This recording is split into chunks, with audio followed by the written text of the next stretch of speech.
পিচঢালা মহাসড়কের বুক চিরে রূপের পসরা সাজিয়ে বসেছে বসন্ত প্রকৃতি। সড়ক বিভাজকে নানা প্রজাতির ফুল গাছে ফুটেছে রঙিন ফুল।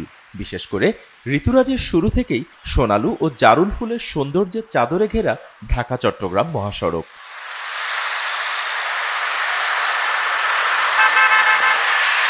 মহাসড়কের কুমিল্লা অংশের ১০০ কিলোমিটারের বেশিরভাগ অংশেই চোখে পড়বে রক্তিম সোনালু ও জারুল।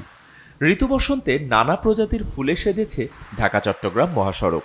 সড়কে চলাচলকারীদের ক্লান্তিও যেন হারিয়ে গেছে। যেমন আমরা ড্রাইভ করা অবস্থায় ফুলটা আমার চোখের সামনে পড়ে।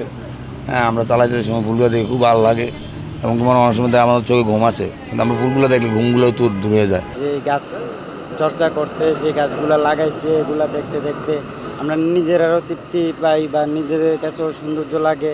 মুগ্ধতা ছড়ানো সড়ক বিভাজকে থাকা এসব ফুলের সৌন্দর্য দাউদকান্দি থেকে ফেনীর মোহাম্মদ আলী সড়ক পর্যন্ত কুমিল্লা অংশে অন্যরকম এক আবহ তৈরি হয়েছে।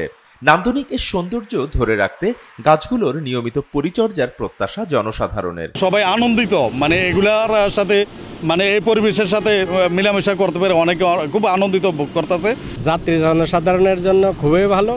সবাই এইদিকে তাকায় থাকে, বাসে হোক, প্রাইভেট কারে হোক, হুন্ডায় হোক, সবাই এটা মনোমুগ্ধকর একটা পরিবেশ।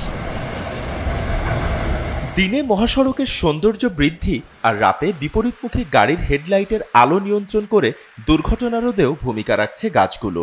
সড়ক বিভাগ বলছে, ঢাকা চট্টগ্রাম মহাসড়কে পর্যায়ক্রমে গাছের সংখ্যা বাড়ানো হবে। যেসব স্থানে গাছ নষ্ট হয়ে গেছে সেসব স্থানে নতুন করে গাছ রোপণের সিদ্ধান্ত হয়েছে। যেসব জায়গাগুলোতে একটু ফাঁকা আছে, আমরা সেসব জায়গাগুলোতে আমাদের, আপনি জানেন যে আমাদের সরকারের আগামী 5 বছরে 25 কোটি বৃক্ষ রোপণের একটা পরিকল্পনা আছে। তো ওই পরিকল্পনার আওতায় আমরা প্রোগ্রাম নিচ্ছি যে ঢাকা চট্টগ্রাম হাইওয়েতে আমরা ফাঁকা জায়গা রাখবো না। এখানে যেখানে আমরা জায়গা পাবো সেখানে আমরা গাছ লাগিয়ে দেবো। আগামী দিনগুলোতে হয়তো বা এই গাছগুলো যখন বড় হবে তখন এটার সৌন্দর্য বিকাশটা আরো বেশি হবে আর কি। বসন্তের খুব পরিচিত মোহনীয় সোনালু ও জারুল একসময় গ্রামীণ জনপদ ও বনবাগানে অহরহ দেখা মিললেও কালের বিবর্তনে তা হারিয়ে যেতে বসেছে। প্রকৃতি সৌন্দর্যের এই বৃক্ষরোপণে সকলকে এগিয়ে আসার আহ্বান জানান বৃক্ষপ্রেমীরা। SATV digital.